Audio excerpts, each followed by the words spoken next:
बिस्मिल्लाहिर्रहमानिर्रहीम। अस्सलाम वालेकुम। आज मैं आप लोगों के लाई हूँ चटखारेदार और मज़ेदार किस्म का कीमा पराठा रोल। चटखारेदार कीमा बनाएंगे, लाहौरी कीमे के स्टाइल में बनाऊंगी और साथ लच्छेदार पराठा बनाएंगे। बहुत ही ज़बरदस्त किस्म की ये रेसिपी है। मुकम्मल तौर पे गाइड करूंगी कि कैसे हम ये दोनों रेसिपीज़ बड़े आराम से अपने घर में बना सकते हैं।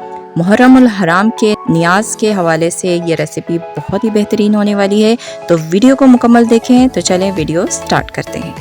तो सबसे पहले हम क्या करेंगे, पराठे के लिए डो को तैयार करेंगे। उसके लिए मैंने 2 कप मैदा लिया है। आप चाहें तो आटे में भी आराम से पराठा बना सकते हैं। तो मैंने इसमें नमक डाला, 1 टीस्पून नमक डाल दिया और साथ में 2 टेबलस्पून घी डाल रही हूँ। आप देसी घी या ऑयल का भी इस्तेमाल कर सकते हैं, मैं घी का इस्तेमाल कर रही हूँ। उसके बाद हम इसे अच्छे से मिक्स करेंगे। अगर आपने फाइन आटे में या चक्की के आटे में तो आप उसमें भी आराम से पराठा बना सकते हैं, नो प्रॉब्लम, लेकिन मैं मैदे में बना रही हूँ। अगर आप चक्की के आटे में पराठा बना रहे हैं, पराठे के लिए डो गूंद रहे हैं, तो आपने थोड़ा सा उसको सख्त रखना है। लेकिन अगर आप मैदे या फाइन आटे में पराठे के लिए डो बना रहे हैं तो आपने उसे नरम रखना है, क्योंकि जो फाइन आटा होता है, मैदा होता है, उसमें लचक ज़्यादा होती है, तो वो नरम हो तो अच्छा बन जाता है पराठा या रोटी।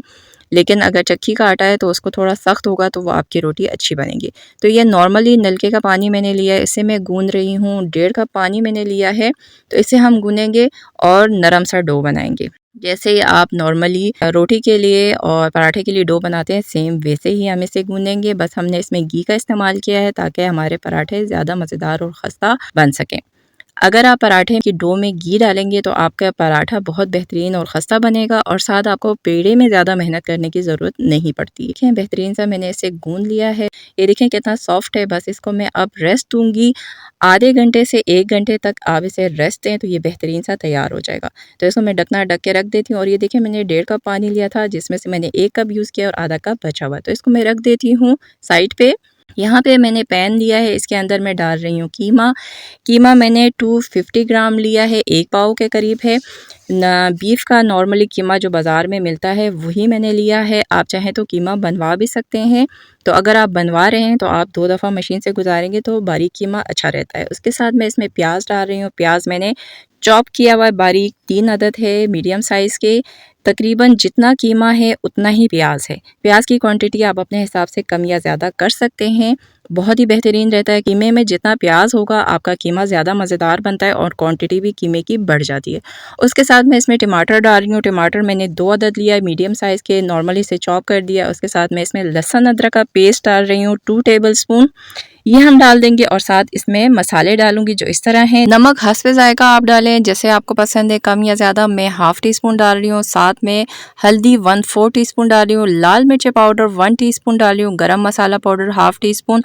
धनिया पाउडर 1 टीस्पून और सफ़ेद ज़ीरा हम पाउडर के फॉर्म में यूज़ कर रहे हैं, मैं हाफ़ टी स्पून डालूंगी।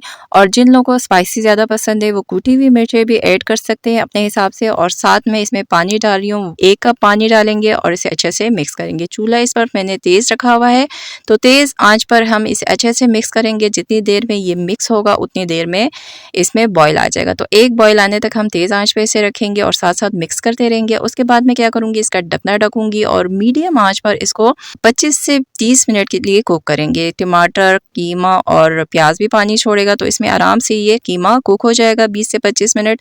तो इसको हम ढकना ढक के 25 से 30 मिनट के लिए मीडियम आंच पे रख देते हैं कुक होने के लिए। तो ये देखिए तकरीबन 25 मिनट गुजर चुके हैं और कीमे की बहुत ज़बरदस्त किस्म की खुशबू आ रही है। और देखें जितना पानी था वो तकरीबन खुश्क हो चुका है, तो कीमा भी अच्छे से कुक हो गया। ये देखें पानी अभी भी थोड़ा बहुत इसके अंदर है। बीच में 1-2 दफ़ा मैंने चेक किया, कहीं जो है वो कीमा लग ना जाए पानी खुश्क होके, तो ये चीज़ का आपने ख्याल रखना है, चेक भी साथ साथ करते रहना है। तो अब मैं क्या करूँगी, मैंने आंच तेज़ कर दिया और तेज़ आंच पे इसमें जो पानी है उसको खुश्क करूँगी। इस साथ ही मैंने कश्मीरी लाल मिर्चें 1 टीस्पून डाल दिया है ताकि इसका कलर भी बेहतरीन सा हो जाए। तो कश्मीरी लाल मिर्चें डालने के बाद इसे मैं मिक्स करूँगी। इतनी देर मैं पकाऊँगी, मिक्स करूँगी तेज़ आंच पे कि इसमें जो पानी है वो बिल्कुल ड्राई हो जाए। तो तकरीबन 5 से 7 मिनट में तेज़ आंच पे से मिक्स करती रही हूँ, भूनती रही हूँ। तो इसमें देखें अब पानी बिल्कुल खुश्क हो चुका है। तो इस पॉइंट पे मैं इसमें ऑयल डालूँगी। आप चाहें तो घी का भी इस्तेमाल कर सकते हैं, देसी घी का भी इस्तेमाल कर सकते हैं। मैंने ऑयल डाला है, ऑयल मैंने 1/4 कप डाला है। अगर आपको ज़्यादा ऑयली पसंद है तो आप मिकदार बढ़ा भी सकते हैं। ऑयल डालने के बाद इसके अंदर मैं साथ ही दही डालूँगी, 1/4 कप दही है ताकि इसमें अच्छी सी ग्रेवी बन जाए। तो दही डालेंगे तो इसका टेस्ट भी बहुत ज़बरदस्त आएगा। दही डालने के बाद इसे अच्छे से मिक्स करूँगी, भूनूँगी। इस वक्त आँच मीडियम है, मीडियम आँच पे ही हम भूनेंगे। तो ये देखिए मैं भूनती रही हूँ तकरीबन 4 से 5 मिनट। ये बेहतरीन सा आप देखें ऑयल अलग होना शुरू हो गया और ये बेहतरीन सा भुन गया और कीमा भी बेहतरीन सा रेडी हो चुका है। तो इस पॉइंट पे मैं क्या करूँगी, इसके अंदर थोड़े से धनिया और हरी मिर्चें बारीक-बारीक काट के मैं डाल रही हूँ। अगर आपको पसंद है तो अदरक भी आप बारीक-बारीक काट के डाल सकते हैं। मेरे बच्चों को नहीं पसंद इसलिए मैं नहीं डाल रही हूँ। धनिया और हरी मिर्चें डालने के बाद मैं क्या करूँगी, इसे अच्छे से एक दफ़ा मिक्स कर दूँगी। तो अब देखें कितना बेहतरीन सा मिक्स भी हो गया है और हमारा कीमा भी बिल्कुल रेडी हो चुका है। बहुत बेहतरीन सी खुशबू आ रही है। अब मैं क्या करती हूँ कि चूल्हा बंद करूँगी, ढकना ढकूँगी और कीमे को साइड पे रख दूँगी। आधा घंटा गुजर चुका है, डो जो है वो बेहतरीन सा सेट हो चुका है। ये देखें कितना नरम और बेहतरीन किस्म का डो हमारा रेडी है। इसको मैं समेटूंगी। समेटने के बाद एक दो मुक्कियाँ गीले हाथ से मारूंगी तो हमारा बिल्कुल बेहतरीन सा डो रेडी हो जाएगा। आप भी नॉर्मली जो घर के लिए रोटी के लिए या पराठे के लिए आटा गूंथते हैं उनको भी ऐसे ही गूंथ सकते हैं। एक दफ़ा अच्छे से आटे को जितना आपने नरम बनाना है बना के सेट करके बस आप उसको रख दें। इसी तरह आप रेस्ट दे दें 15 मिनट से 30 मिनट तक। उसके बाद बस एक दो मुक्कियाँ मार के इसको समेट लें तो बेहतरीन सा आटा तैयार होगा, जैसे आपने बहुत सारे उसके साथ मेहनत की होगी। ये एक बेहतरीन सा टिप है। आटा गूंदने में कम वक्त लगेगा और बेहतरीन सा आपका डो रेडी हो जाएगा। तो इसके बाद मैंने क्या किया कि इसको एक छोटे बर्तन में ट्रांसफ़र कर दिया डो को और उसे अब हम पेड़े बनाएंगे। तो खुश्की की मदद से हम इसके पेड़े बना देंगे, जितने आपने पराठे बनाने हैं उस हिसाब से। पेड़े मैंने बना दिए हैं। अब मैं इसके लच्छेदार पराठों के लिए पेड़ा बनाऊंगी। तो खुश्की हमने लगा दिया है पेड़े के ऊपर। अब हम इसको नॉर्मली जैसे आप रोटी को बेलते हैं वैसे ही हम खुश्की की मदद से इसको बेलेंगे और नॉर्मल रोटी के साइज़ का इसको बना देंगे। इसको मैंने अच्छे से बेल लिया है। अब इसके ऊपर मैं घी डालूंगी। आप मक्खन ऑयल जो भी इस्तेमाल करते हैं पराठे के लिए उसको यूज़ करके 1 खाने का चम्मच मैंने डाल दिया, 1 टेबलस्पून घी डाल दिया इसके ऊपर और इसके साथ मैं इसके ऊपर थोड़ा सा मैदा डस्ट करूंगी और ये देखें इस तरह मैं इसको रोल करूंगी। बस इस तरह करने के बाद इसको देखें हम ये लंबा सा हो जाएगा तो इसको हम रोल बना देंगे। तो ये बेहतरीन सा एक लच्छेदार पराठे का पेड़ा तैयार हो जाएगा। और एक और स्टाइल से भी आपको बताती हूँ लच्छेदार पराठे का पेड़ा बनाना। तो ये सिंपली मैंने फैला दिया है। फैलाने के बाद इसके ऊपर मैंने घी डाल दिया है 1 टेबलस्पून और उसके ऊपर थोड़ा सा खुशका डस्ट करूँगी। खुशका डस्ट करने के बाद ये मेरे पास पिज़्ज़ा कटर है, इसके साथ मैं कट लगा दूंगी। अगर आपके पास नहीं है तो आप छुरी के साथ आराम से कट लगा सकते हैं। स्टार्टिंग और एंडिंग में नहीं कट लगाएंगे, बस बीच बीच में करके हम कट लगाएंगे और जितना आप कट लगाएंगे उतना ही आपके पराठे पे लच्छे ज़्यादा बनेंगे।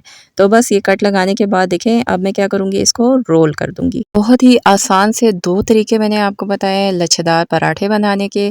बस पेड़े की बात होती है, पेड़ा आप अच्छा सा बना दें तो आपका लच्छेदार पराठा बहुत ही बेहतरीन बन जाता है। ये देखिए मैंने इसे रोल करने के बाद क्या किया, थोड़ा सा खींचा ताकि ये लंबा हो जाए। जितना लंबा होगा पराठा का पेड़ा आपका अच्छा बनेगा। देखें बस इसको मैंने रोल किया और ये आपका लच्छेदार पराठे का पेड़ा रेडी हो गया। ये देखिए दूसरा है, इसको मैं क्या करूँगी, इसको सिंपल ही पराठा बनाएंगे हम। इसके साथ इस पेड़े के साथ बिल्कुल मेहनत नहीं करेंगे, ना इसमें घी डालेंगे ना खुशका डालेंगे। सिंपल मैंने रोटी की तरह इसको फैला दिया है। फैलाने के बाद इसको हम तवे पे डालेंगे। ये देखिए तवा मैंने पहले ही प्री हीट कर दिया था, हल्की आंच पे है। तो उसके बाद मैं हाथ से हल्का सा फैला के इसके ऊपर ये डाल दूंगी। तो ये हम पराठा बना देंगे। सिंपल लच्छेदार पराठा नहीं है, बस सिंपल मैंने पेड़ा बनाया। बनाने के बाद इसको फैला के जिस तरह रोटी आप बनाते हैं उस तरह मैं बना रही हूँ। बस एक साइड कुक किया और कुक करने के बाद इसके ऊपर मैंने 1/2 टेबलस्पून घी डाला है। घी डाल के मैं इसको फ्राई कर रही हूँ। आपको ऑयल पसंद तो आप ऑयल में बना सकते हैं, मक्खन देसी घी जिसमें भी आपको पसंद है। ये देखें इसको मैंने इस पेड़े के साथ मैंने कुछ भी नहीं किया, लेकिन ये देखें कितना बेहतरीन सा फूला है और ज़बरदस्त किस्म का बना है। सिर्फ इसमें हमने क्या किया है कि डो को गूंथते हुए घी डाला था, इसलिए ये बहुत ही खस्ता और मज़ेदार बनेगा। तो घी भी मैंने बहुत कम इस्तेमाल किया हुआ है पराठा बनाते हुए। बस 1 टेबलस्पून लिया है, हाफ पहले डाला और हाफ बाद में दोनों साइडों पे।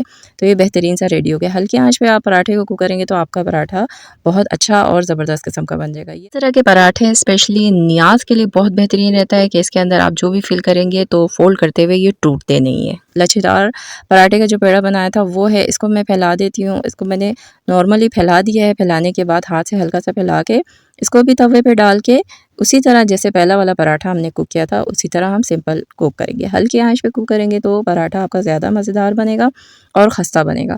घी का इस्तेमाल भी मैंने बहुत कम किया है। कुछ लोगों को ज़्यादा घी पसंद होता है, वो अपने हिसाब से ज़्यादा डाल दें, लेकिन ये कम घी में भी आराम से बन जाता है क्योंकि डो के अंदर हमने घी डाला था, इसलिए हमारा ये पराठे बहुत ख़स्ता और ज़बरदस्त किस्म के बनेंगे।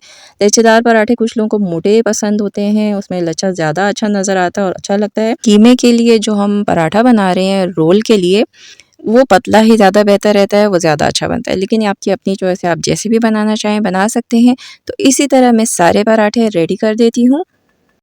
तो ये देखिए हमारे पराठे सारे तैयार हो गए हैं। पराठा तैयार होने के बाद आप जब इस तरह इसको करेंगे तो आपका पराठा जो है वो बहुत देर तक खस्ता और ताज़ा रहता है और जो लच्छे हैं अच्छे से उभर के नज़र आना शुरू हो जाते हैं। तो ये देखिए कितना बेहतरीन तैयार हुआ है, बहुत ही ज़बरदस्त और बहुत ही बेहतरीन किस्म का पराठा बना हुआ है। तो इसको अब हम ट्राई भी कर लेते हैं कैसे बना है। पराठा बहुत ही खस्ता और नरम बना हुआ है, बिल्कुल मैंने तोड़ा तो बिल्कुल आराम से टूट गया और देखें इसमें लच्छे भी बहुत ही बेहतरीन बने हुए, जबकि हमने पराठा थोड़ा सा पतला बनाया था, मोटा बनाते तो इससे ज़्यादा लच्छेदार और भी बेहतरीन होता।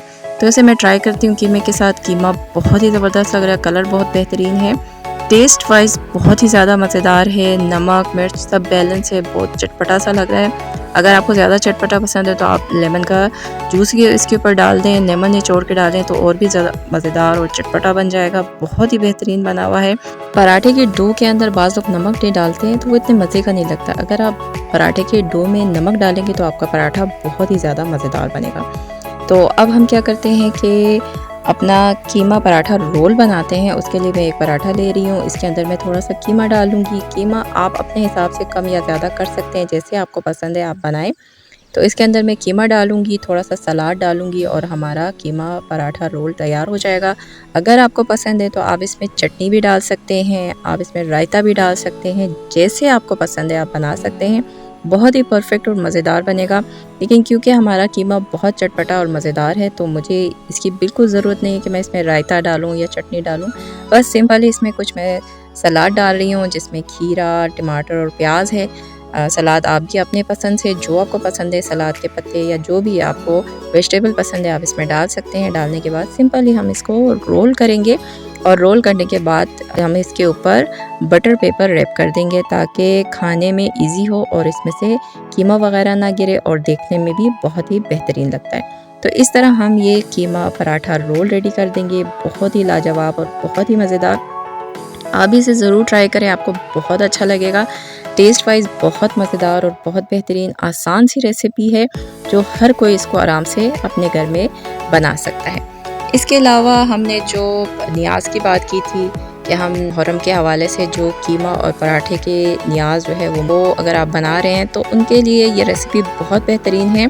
और कीमा डालें अपने हिसाब से, जिस तरह जितना आपको कीमा पसंद है डालें, थोड़ा सा सलाद डालें और इसको फोल्ड कर दें। अब फ़ोल्ड करने में ये है कि अगर आप लच्छेदार पराठा बनाएंगे ना तो इस तरह जिस तरह मैंने फ़ोल्ड किया और ये टूट गया, इसमें से कीमा निकल रहा है तो वो अच्छा नहीं रहता, कीमा निकलना शुरू हो जाता है। तो वो पराठा जो मैंने आपको बताया था जिसको हमने सिंपल ही रोटी की तरह पेड़ा बना के फैला के बनाया था वो बेहतरीन रहता है नियाज़ के हवाले से कि आप फ़ोल्ड जैसे भी करेंगे पराठा टूटता नहीं है और उसमें से कीमा या जो भी आप फिलिंग करें वो निकलता नहीं है। तो नियाज़ के लिहाज से बहुत बेहतरीन है, आप इसको बनाएं ज़रूर, आप इसको ट्राई करें, आपको बहुत पसंद आएगा। बहुत ही लाजवाब और बहुत ही मज़ेदार किस्म का बना है। तो ये पराठा रोल हम ट्राई कर लेते हैं। ऐसे ही पराठा और कीमा मैंने खाया, बहुत ही मज़ेदार लग रहा था। अब इसके अंदर हमने सैलड डाला है और रोल के शेप में जब आप खाते हैं तो और भी उसका टेस्ट बिल्कुल ही चेंज और बहुत ही ज़बरदस्त लगता है। टेस्ट वाइज वाकई बहुत ही लाजवाब है, बहुत ही ज़्यादा मज़ेदार और ज़बरदस्त किस्म का। आप ख़ुद बनाएंगे खाएंगे तो आपको समझ आएगी कि कितना बेहतरीन और ज़बरदस्त किस्म का हमने ये बनाया है। आप भी इसे ज़रूर ट्राई करें, आपको बहुत पसंद आएगा और अपना फीडबैक मुझे दें कि आपको कैसा लगा। तो उम्मीद करती हूँ कि आपको मेरी आज की ये ज़बरदस्त किस्म की रेसिपी पसंद आई होगी। अगर आपको मेरी रेसिपी पसंद आई है इसे ज़्यादा से ज़्यादा लाइक करें, शेयर करें और अगर अभी तक आपने मेरे चैनल को सब्सक्राइब नहीं किया तो सब्सक्राइब करें, बेल आइकन के बटन को दबाएं ताकि मेरे आने वाले तमाम वीडियोज़ आपको सबसे पहले मिले और मिस भी ना हो। तो मिलते हैं नेक्स्ट किसी और वीडियो के साथ। अल्लाह हाफिज़।